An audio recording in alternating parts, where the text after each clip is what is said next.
지금 저희들이 대림절 기간을 지나고 있습니다. 오늘이 이제 두 번째 주간이고요.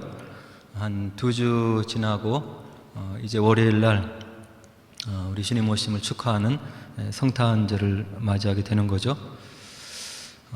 이 대림절 그리고 대강절 우리에게 의미가 굉장히 큰 거라고 생각합니다. 유대 백성들도 그들의 삶 속에서 여러 가지 느끼는 문제와 어려움들, 그리고 유한한 삶 속에서 느낄 수밖에 없는 여러 가지 삶의 고통과 어려움들, 이런 것들을 겪어나가면서 그들에게 약속하시고 나타나시고 또 표적을 보여주셨던 하나님의 약속을 이제 기다렸던 것 같아요.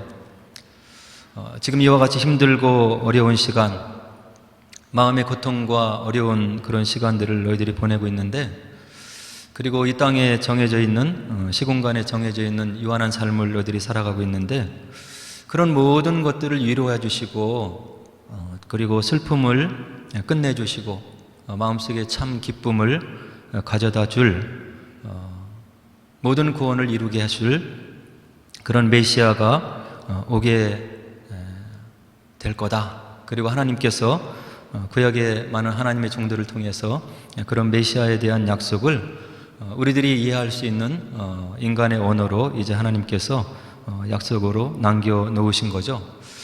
그래서 이스라엘 백성들이 그 어려운 시간들을 보내면서 우리에게 나타나셨고 또 체험을 주셨고, 그리고 우리 민족 믿음의 선조들에게 나타나 주셨던 그 살아계신 하나님께서 약속하신 약속이니까 이렇게 어렵고 힘든 생활을 지나고 있지만 언젠가는 우리에게도 좋은 날이 있을 것이다. 그리고 이 땅에 우리가 느낄 수 있는 여러 가지 궁극적인 어려움과 힘든 일들을 아주 궁극적으로 근본적으로 해결하실 하나님의 그 메시아가 우리에게 도래할 것이다. 이런 희망으로 이스라엘 백성들로 이렇게 살아갔던 것 같아요. 그래서 이제 그런 삶을, 기다림의 삶을 살아가고 있는데, 왕정을 보면 그 인간의 왕들이 계속 실망을 주죠. 하나님 앞에 불순종하고, 그리고 예배를 경홀히 여기고 하나님 뜻에서 어긋난 그런 일들을 많이 하고, 그래서 많이 실망을 하는 이스라엘 백성들의 모습을 우리가 구약에서 볼 수 있고요. 또 이제 이런 질곡과 어려움의 시간들이 다 지나고 나서 이제 북이스라엘과 남유다가 또 나라가 멸망하게 돼요. 그리고 나서 이제 바벨론의 식민지를 받게 되고, 그 이후 페르시아, 그 이후 그리스, 그리고 예수님 당시에 로마 시대에 이르기까지 고대 중동의 강대국의 통치하에서 이스라엘 백성들이 신음과 고민 속에서 식민 통치를 받으면서 아주 어렵게 삶을 이어나가고 있었던 거예요. 그래서 예수님 당시에는 하나님께서 우리에게 약속하신 그 구원의 메시아가 우리에게 약속이 되어 있는데, 이렇게 우리가 나라가 멸망한 뒤에 600년이 넘도록 이 고대 중동의 강대국의 통치하에 우리가 고생을 하면서 어렵고 힘든 식민 통치의 생활을 하고 있는데, 우리가 구세주가 언제나 도래할 것인가, 이런 바램과 기다림과 소망 가운데 아주 메시아를 대망하는 그런 기다림의 마음들이 아주 드높았던 그런 시기가 바로 예수님이 오셨던 그런 시기라고 이렇게 이야기를 하고 있습니다. 그래서 구약의 이스라엘 백성들, 그리고 예수님 이전의 이스라엘 백성들은 이와 같이 메시아를 기다리고 또 기다렸던 거예요. 그래서 하나님께서 약속하신 모든 문제를 해결하실 그 메시아가 이제 이 땅에 약속 가운데 오셨고, 그 메시아로 오신 예수님께서 이 땅에 계시면서 3년 동안 계시면서 여러 가지 가르침을 주시면서 하나님이 누구이신지, 하나님 나라가 어떤 것인지, 그리고 이 땅에서 우리가 어떤 마음으로 살아가야 되는지, 그리고 천국은 어떤 것인지에 대해서 비유를 통해서 아주 귀한 가르침을 받으면서, 그리고 그 가르침을 뒷받침하는 여러 가지 기사 이적을 예수님께서 친히 행하시는 것을 눈으로 보면서 정말로 우리 민족을 위해서 하나님께서 보내시고자 하시는 그런 메시아가 이분일 것 같다, 이런 생각을 이스라엘 백성들이 이제 하게 되는 거죠. 그래서 이제 예수님을 따랐던 12제자도 그런 왕국이 도래할 것을, 지상에서 도래할 것을 알고 있으면서 바로 예수님 나라가 이 땅에서 도래했을 때 나를 주의 우편에, 나를 주의 좌편에 세워주시고 함께 주님과 함께 이 땅에서 통치를 할 수 있도록 그렇게 나를 좀 배려해 줬으면 좋겠다, 이런 제자들의 주청도 우리가 복음서에서 확인할 수 있는 거예요. 그래서 이스라엘 백성들이 예수님께서 이 땅에서 그런 메시아의 역할을 할 것이라고 생각을 하고 그렇게 믿고 또 섬기고 따른 것은 어느 정도 맞지만, 예수님께서 이 땅에 오셔서 궁극적으로 이루고자 하는 그런 뜻을 제자들도 온전히 깨달아 알지는 못했던 거죠. 그래서 끊임없이 제자들이 예수님께 책망을 듣는 거예요. 내가 이 땅의 일만 생각한다. 그리고 궁극적으로 내가 온 목적에 대해서 너희들이 알고 있지 못하다. 내가 온 것은 너희들이 바라는 그런 이 땅에서의 해방과 자유와 평화를 원하는 그런 것을 넘어서서 근본적으로 하나님 나라를 회복시키려고 하는 그런 하나님의 큰 뜻을 위해서 내가 온 것이다. 이렇게 제자들에게 계속해서 설명을 하시면서 이야기를 해나가시는 예수님의 안타까운 마음을 우리가 복음서에서 볼 수가 있는 거죠.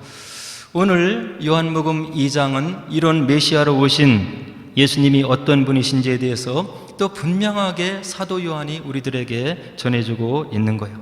메시아로 오신 예수님께서 성전에 들어가셔서 하신 일이 있는데, 성전을 둘러보니까 이게 난장판이 돼 있는 거예요.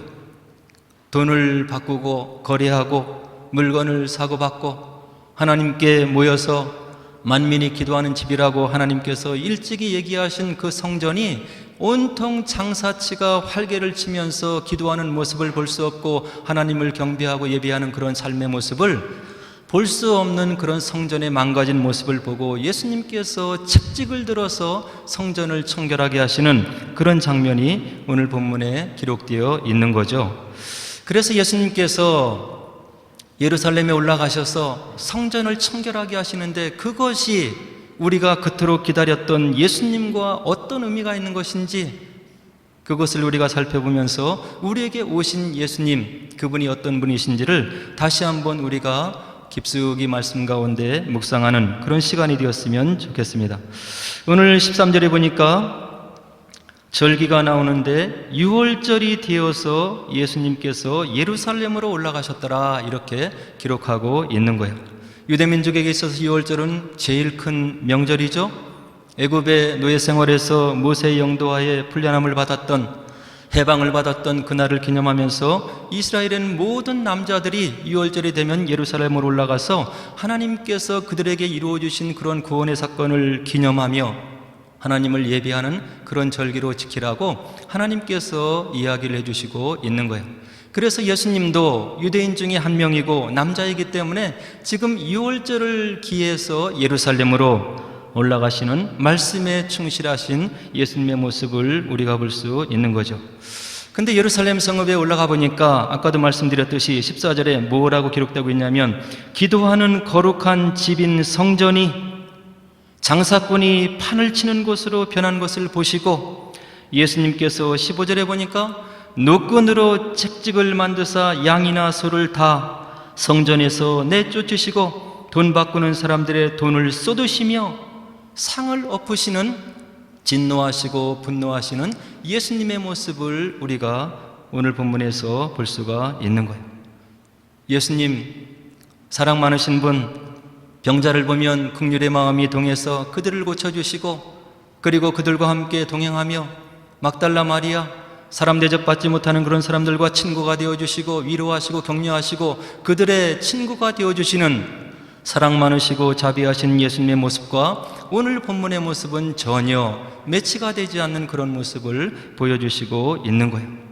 예수님의 이런 경노한 모습을 주변에서 본 유대인들이 예수님에게 무엇라고 질문을 하냐면 18절에 보니까 내가 이런 일을 행하니 무슨 표적을 우리에게 보이겠느냐. 예수님의 이런 뜻하지 않는 경노한 그런 모습을 유대인들이 옆에서 보면서 내가, 자칭 선지자라고 하는 내가, 메시아라고 하는 내가 이렇게 경노하고 분노를 하고 이해할 수 없는 일을 하는데 도대체 무슨 표적을 우리에게 보여주려고 이와 같은 일을 하고 있는 것이냐? 예수님을 향해서 힐난을 하고 있는 거예요. 그렇게 달라드는 그런 유대인들을 향해서 예수님께서 주시는 답변이 있는데 19절에 너희가 이 성전을 헐라 내가 사흘 동안에 일으키리라. 너희가 이 성전을 헐라, 이 웅장한 성전을 헐라, 그렇게 알아들었겠죠? 내가 사흘 동안에 일으키리라. 이 대답을 들은 유대인들이 뭐라고 또 항변을 하냐면 46년 동안에 증축하고 있는 이 성전을 내가 3일 동안에 일으켰느냐고 반문을 하면서 예수님께 달라들고 있는 거예요. 이 성전은 이스라엘 백성들이 바벨론 포로 70년을 마치고 돌아와서 지은 제2성전, 솔로몬 성전에 이어서 지어진 두 번째 성전인데 헤롯 대왕이 자신의 왕위를 세우기 위해서 이 제2성전을 증축하고 있었던 거예요. 그래서 그 증축의 기간이 지금 현재 46년 걸쳐서 이 두 번째 성전을, 스룹바벨 성전을 증축해서 이와 같은 위용을 자랑하고 있는 큰 성전을 만들고 있는데 이와 같이 큰 성전을 내가 3일 만에 일으키겠다고 지금 우리에게 이야기를 하는 것이냐? 이런 유대인들의 반문이 20절에 있었던 거죠. 그런데 21절과 22절에 보니까 이 본문의 말씀을 기록한 사도 요한이 다음과 같이 증언을 해주고 있어요. 21절에 보니까 예수는 성전된 자기 육체를 가리켜 말씀하신 것이라. 그때 당시에는 아마도 제자들도 다 오해를 했던 것 같아요. 근데 예수님께서 부활하시고 하늘에 오르신 다음에 마가 요한의 다락방에서 성령의 충만을 받은 이 사도 요한이 돌이켜보니까 예수님께서 그때 유대인들과 맞서서 이와 같은 가르치심을 주신 것은 건물 성전이 아니고 참 성전 대신 예수님 자신의 육체를 가리켜서 말씀하신 것이었구나. 이런 깨달음을 사도 요한이 바로 받게 되고 오늘 본문을 기록하시면서 이 땅에 메시아로 오신 우리 예수님은 그때 당시에 건물 성전이 타락하고 하나님 앞에 온전히 예배를 드리는 공동체가 되지 못하고 그런 공간이 되지 못했을 때 그런 건물을 하나님께서, 예수님께서 바로 성전이라고 부르지 않고 이 땅에서 성전의 기능을 온전히 성취하게 오신 예수님 당신을 가리켜서 말씀하신 것이로구나. 이렇게 사도 요한이 깨달음을 받고 오늘 본문 말씀을 우리들에게 전해주고 있는 거예요. 오늘 사도 요한이 이와 같은 가르침을 깨닫게 된 것은 바로 성령께서 사도 요한에게 깨우침을 주셨다고 하는 그런 것을 우리가 성경에서 볼 수가 있는 거죠. 예수님께서 지상에 있을 때 그 제자들에게 뭐라고 얘기를 하셨냐면 요한복음 16장 13절 15절에 진리의 성령이 오시면 그가 너희를 모든 진리 가운데로 인도하시리니 그가 스스로 말하지 않고 오직 들은 것을 말하며 장래 일을 너희에게 알리시리라. 그가 내 영광을 나타내리니 내 것을 가지고 너희에게 알리시겠음이라. 무릇 아버지께 있는 것은 다 내 것이라. 그러므로 내가 말하기를 그가 내 것을 가지고 너희에게 알리시리라. 예수님께서 육신의 몸을 입고 있으시면서 제자들과 함께 생활하실 때 오실 성령에 대해서 이와 같이 가르침을 주신 거예요. 너희들이 지금은 내가 너희들에게 얘기하는 모든 것을 온전히 깨달아 할 수가 없는 것이다. 그러나 앞으로 내가 하나님께 다시금 올라가고 내 대신에 진리의 영 보혜사 성령께서 하나님의 약속 가운데 너희들 가운데 임할 것인데 성령이 임하게 되면 바로 그가 내 것을 가지고 너희들에게 분명한 깨달음을 주실 것이다. 이런 약속을 예수님께서 살아생전에 제자들에게 해주셨다고 하는 것을 요한복음 16장에서 우리가 볼 수 있는 거예요. 저희들도 마찬가지인 거예요. 하나님 나라를 향해서 지금 여행을 하고 있는데 우리의 믿음이 온전치 않잖아요. 육신의 생각이 나오기도 하고 사람의 생각이 앞서기도 하고 어떤 것이 주님의 뜻인지 구분을 하기도 못하고 그러나 우리가 약속의 말씀을 믿고 말씀을 가까이 하고 무릎을 조아리고 성령께서 내 마음 가운데 좌장하시면서 하나님의 뜻을 알려주옵소서 그런 마음으로 겸비한 마음으로 우리가 주님께 나가면 오늘 사도 요한이 깨달았던 그런 깨달음을 저와 여러분들이 깨달을 수 있다고 한다는 이야기예요. 하나님에 대해서 어제나 오늘이나 영원토록 시공간을 초월해서 존재하시는 그 영존하시고 영원하신 능력이 많으신 전능하신 하나님에 대해서 성경 곳곳에서 이야기를 하고 있는데, 저와 여러분들의 작은 이성을 뛰어넘어서 시공간을 뛰어넘어서 동일하게 역사하시는 성령의 역사를 오늘 저와 여러분들도 체험할 수 있다고 한다는 이야기. 문제를 가지고 무릎을 조아리면 기도의 시간을 통해서 하나님께서 마음에 주시는 깨달음을 느낄 수 있는 거예요. 문제를 가지고 기도하면 하나님께서 이 문제를 통해서 어떤 모습으로 나를 빚어나가기를 원하시는지를 깨달을 수 있다고 한다는 이야기. 그러한 하나님의 역사가 없으면 우리 기독교 역사에 순교의 역사가 일어날 수가 없는 거예요. 거짓된 종교, 윤리적인 종교, 도덕적인 종교, 그것을 놓고 우리가 삶을 걸을 수가 없다고 한다는 이야기죠.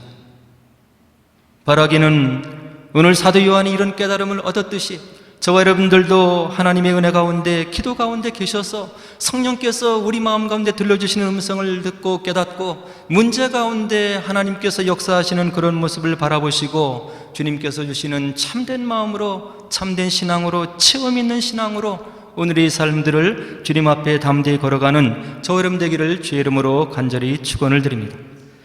그럼 오늘 주님께서 참된 성전으로 이 땅에 오셨다고 하는데 그 의미가 무엇인지를 두 가지만 살펴보려고 하는 거예요. 성전이 무엇입니까? 구약의 모세 당시의 성막, 솔로몬이 지은 성전, 스룹바벨이 지은 성전, 오늘 예수님이 본문 안에서 계셨던 성전, 이스라엘 백성들에게 있어서 성전은 하나님의 임재를 보여주는 거룩한 공간인 거예요. 하나님의 임재, 구약시대에는 성령이 특별한 사람들에게만 임해서 모든 사람들이 그것을 느끼지 못했는데, 요엘서에 보니까 내가 만민에게 성령을 부어줄 때가 있을 것이다. 그리고 그때가 오면 너희들이 하나님 나라를 분명히 체험하는 그런 날들이 있을 것이라고 요엘 선지자가 요엘서 2장 28절로 29절에 다음과 같이 예언을 해놓고 있는 거예요. 내가 내 영을 만문에게 부어주리니 너희 자녀들이 장래일을 말할 것이며 너희 늙은이는 꿈을 꾸며 너희 젊은이는 이상을 볼 것이며 그때 내가 또 내 영을 남종과 여종에게 부어줄 것이며 이러한 날이 앞으로 임할 것이라고 하셨는데, 그것이 신약 사도행전 2장에서 마가 요한의 다락방에 성령이 임하심으로 오늘 저희들이 이 성령을 사모하는 모든 사람들에게 성령께서 우리 마음 가운데 오신다고 하는 그런 약속을 우리들이 지금도 체험하고 있는 거예요. 그래서 참된 성전으로 오신 그 예수님께서 이제 하나님의 임재하심을 그분의 생애 속에서 분명히 보여주시잖아요. 병자들을 고치시고 기적을 행하시고 하나님께서 함께 하시고 하나님께서 예수님과 동행하시고 임재하시고 같이 계시고 동행하시는 그런 표적들을 분명히 보여주는데, 예수님의 제자 중에 하나였던 빌립이 다음과 같은 요청을 예수님께 드리고 있는 것을 볼 수가 있어요. 요한복음 14장 8절에 빌립이 예수님께 뭐라고 요청하냐면, 주님, 아버지를 우리에게 보여주옵소서. 이와 같이 귀한 가르침을 주시고 귀한 이적을 보여주시고 기적을 보여주시고 우리 인도하시는데 우리가 아버지를 좀 보았으면 좋겠습니다. 그때 예수님께서 뭐라고 얘기하시냐면, 빌립아, 내가 이렇게 오래 너희와 함께 있으되 내가 나를 알지 못하느냐? 나를 본 자는 아버지를 보았거늘 어찌하여 아버지를 보이라 하느냐? 내가 아버지 안에 거하고 아버지는 내 안에 계신 것을 내가 믿지 아니하느냐? 내가 너희에게 이루는 말을 스스로 하는 것이 아니라 아버지께서 내 안에 계셔서 그 일을 하시는 것이라. 그러면서 뭐라고 얘기하시냐면, 내가 아버지 안에 거하고 아버지께서 내 안에 계심을 믿으라. 그렇지 못하겠거든 행하는 그 일로 말미암아 나를 믿었으면 좋겠다. 영이신 하나님을 육체를 가진 우리가 볼 수가 없는 거예요. 우리를 불쌍히 여기셔서 하나님이 누구이신지, 우리를 어떻게 긍휼히 여기시는지, 그리고 하나님께서 우리를 위해서 무엇을 예비하고 계신지를 분명히 보여주시기 위해서 우리가 만지고 볼고 느낄 수 있는 그런 존재로 오신 분이 예수님이라고 하는 이야기, 그것을 성육신이라고 하고 우리가 임마누엘 대신 예수님이라고 이야기를 하고 있는 거예요. 그래서 예수님을 보면, 예수님의 말씀을 묵상하면 하나님이 어떤 분이시고 하나님의 임재가 무엇인지를 우리가 깨달을 수가 있는 거예요. 그리고 두 번째, 참된 성전으로 오신 예수님께서 무엇을 하시냐면 이 땅에 오셔서 죄의 용서를 선포하시는 하나님으로 임하신 것을 우리가 복음서에서 확인할 수 있는 거예요. 아담 이후로 우리가 죄와 떨어질 수 없고 우리의 걸음걸이가, 우리의 삶의 족족들이 죄로 얼룩질 수밖에 없는데 거룩하신 하나님께서는 그것을 원치 않으시는 거예요. 그래서 이스라엘 백성들이 죄를 용서함 받기 위해서 레위기에 보면 번제와 소제와 화목제와 속죄제와 속건제를 마련해 놓으시고, 너희들이 죄를 지었다고 생각했을 때 이런 제사를 드리고 거룩한 나와 다시 한번 연합할 수 있도록 그렇게 너희들이 했으면 좋겠다 하시고 이런 제사법을 마련해 놓으신 거예요. 그런데 예수님께서 오셔서 이 땅에서 죄를 선포하시는, 용서를 선포하시는 예수님의 모습을 우리가 볼 수 있어요. 누가복음 5장에 보니까 중풍병자가 있었는데 그가 움직일 수 없기 때문에 병을 고침받기 위해서 4사람이 그 중풍병자를 데리고 와서 예수님께 다가오지 못하니까 지붕을 뜯고 내리는 그들을 보고 예수님께서 이런 말씀을 하셔요. 내 죄사함을 받았느니라. 예수님께서 이와 같이 중풍병자를 향해서 죄사함을 선포하니까 그 자리에 있었던 서기관과 바리새인들이 뭐라고 얘기를 하냐면, 이 신성모독하는 자가 누구냐? 오직 하나님 외에 누가 능히 죄를 사하겠느냐? 이렇게 마음속으로 그들이 예수님을 향해서 힐난을 했다고 하는 이야기죠. 그들의 마음의 불만과 힐난과 예수님을 향한 그런 불만을 예수님께서 아시고 뭐라고 답변을 하시냐면, 내 죄사함을 받았느니라 하는 말과 일어나 걸어가라 하는 말이 어느 것이 쉽겠느냐? 인자가 땅에서 죄를 사하는 권세가 있는 줄을 너희로 알게 하리라. 그러면서 중풍병자에게 일어나 내 상을 들고 걸어가라 이렇게 얘기하셨을 때 중풍병자가 그 침상을 들고 걸어나가는 장면을 누가가 5장 누가복음에서 우리들에게 기록으로 남겨놓고 있는 거예요. 인간의 몸을 입고 오신 그 예수님께서 죄를 사하심을 선포하니까 주변에서 예수님께 달라들은 거예요. 하나님 한 분밖에는 할 수 없는 죄 용서의 선포를 감히 인간인 주제에 내가 어떻게 이런 선포를 하느냐? 그렇게 얘기를 하셨을 때 예수님께서 분명히 얘기하시잖아요. 내 죄사함을 받았느니라 하는 말과 일어나 걸어가라 하는 말이 어느 것이 쉽겠느냐? 그리고 하나님의 이름으로 죄 용서를 선포하시고 일어나 걸어가라 했을 때 중풍병자가 고침을 받고 침상을 들고 걸어나가는 그런 기적을 누가가 누가복음 5장에서 우리들에게 증거로 이야기를 해주고 있는 거예요. 예수님께서는 하나님의 임재를 보여주셨고 죄 용서를 선포하는 성전의 기승을 이루셨고 하나님께서 보내신 참된 성전, 우리 가운데 오신 참된 메시아이심을 그분의 생애를 통해서 우리들에게 분명히 증거를 해주고 있는 거예요. 그래서 저와 여러분들의 주님이 되실 수가 있는 거예요. 저와 여러분들의 궁극적인 문제, 해결할 수 없는 문제, 죄의 문제를 십자가 위에서 온전히 해결하시고 그것을 믿는 자에게 하나님의 자녀가 되시는 그런 권세를 우리들에게 주셨다고 복음서가 우리들에게 이야기를 해주고 있는 거예요. 사도 바울은 이런 예수님이 교회의 머리라고 이야기를 해주고 있어요. 그리고 우리를 뭐라고 얘기하냐면 너희는 그리스도의 몸이요 지체의 각 부분이라. 교회가 예수님의 몸인데 그 몸을 이루는 각 지체가 바로 우리의 존재이고 바로 우리의 신분이라고 사도 바울이 이야기를 해주고 있는 거예요. 그래서 저희들이 예수님 닮은 작은 성전이라고 사도 바울은 이야기를 해주고 있는 거예요.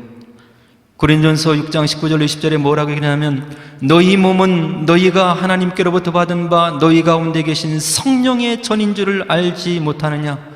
너희는 너희 자신의 것이 아니라 값으로 산 것이 되었으니 그런즉 너희 몸으로 하나님께 영광을 돌리게 하라. 저와 여러분들이 이와 같이 값진 존재가 되었다고 사도 바울이 이야기를 해주고 있는 거예요. 예수님과 한 몸이 되고 예수님의 몸을 이루는 지체가 되어서 하나님의 영광을 드러내고 임재를 드러내고 그리고 우리를 통해서 하나님 나라의 능력이 전파되는 그런 존귀한 존재로 예수님께서 우리를 삼아주셨다고 사도 바울이 우리의 신분을 이야기를 해주고 있는 거예요. 바라기는 예수님 닮은 우리가 작은 성전인데 저와 여러분들의 삶을 통해서 주변의 사람들이 예수님과 같이 하나님의 임재를 느껴야 되는 거예요. 예수를 믿는 사람이 예수 믿지 않는 사람과 다를 게 없어요. 예수 믿는 사람이 예수 믿지 않는 사람이 생각했을 때 사랑이 더 없는 것 같아요.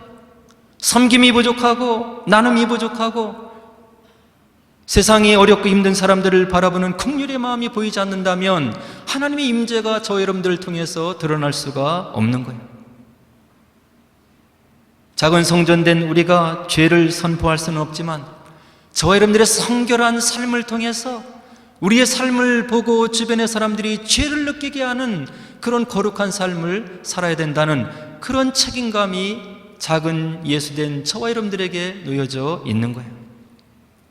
이 땅에 하나님의 임재가 무엇인지 그리고 하나님 나라의 죄 용서의 선포가 무엇인지를 분명히 보이기 위해서 오신 참된 성전 되신 예수님을 믿고 따르는 저와 여러분들이라고 한다면 우리의 삶을 통해서 하나님의 임재가 드러나고 우리의 거룩하고 성결한 삶을 통해서 주변의 사람들이 죄를 자각하는 그런 작은 성전된 삶을 살아서 주님의 뜻을 이루어 드리시고 또 그런 저희들을 붙들고 축복하시고 함께하시고 동행하시는 그런 은혜를 체험하는 저 여러분 되기를 주의 이름으로 간절히 축원을 드립니다. 이제 우리 함께 기도하도록 하겠습니다.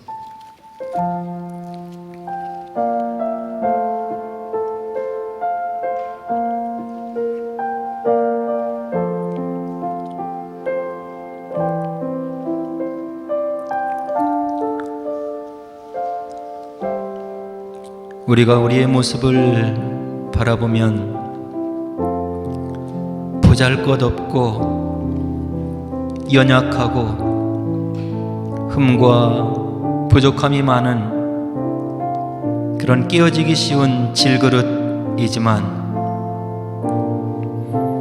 그런 우리를 존귀한 존재로 만들어 주시고 귀하다고 인정해 주시고 보배롭다고 인정해 주시고 나의 사랑을 받을 만한 자격이 있는 거룩한 신부라고 인정해 주시는 우리 주님과 하나님과 성령님이 계시기 때문에 저와 여러분들이 소중하고 귀하고 존귀한 존재라고 하는 것입니다.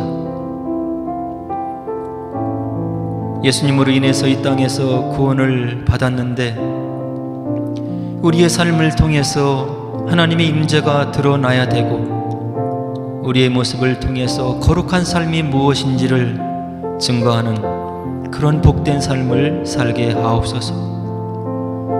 이 땅의 짧은 생애를 통해서 주변의 사람들이 하나님 나라가 무엇이고 예수를 믿으면 어떻게 사람이 변화될 수 있고 어떠한 삶을 살 수 있는 것인지를 느끼게 하는 그런 변화된 예수님이 인정하시는 참된 성전의 삶을 살게 하옵소서. 주님과 동행하는 복된 삶을 살게 하옵소서. 주님의 나라를 체험하고 흔들리지 않는 믿음을 가지고 문제를 넘어서 주님께 영광 돌리는 귀한 삶이 되게 하옵소서. 함께 기도하도록 하겠습니다.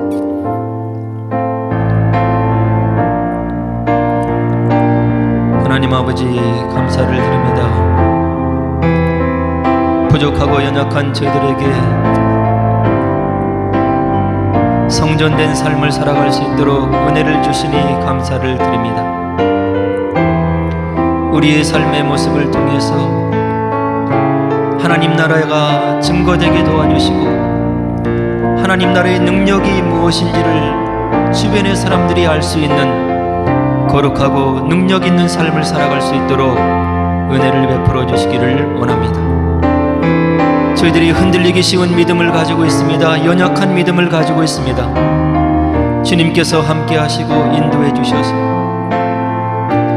하나님 나라의 능력을 체험해서 흔들리지 않는 귀하고 존귀하고 보배로운 믿음을 갖고 살아갈 수 있도록 은혜를 베풀어 주시기를 원합니다. 주님을 닮아가는 삶이 되게 도와주시고 이 땅을 거슬러 올라갈 수 있는 참된 믿음의 삶이 될 수 있도록 은혜를 베풀어 주시기를 원하옵고 예수님 이름으로 간절히 감사하며 기도합니다.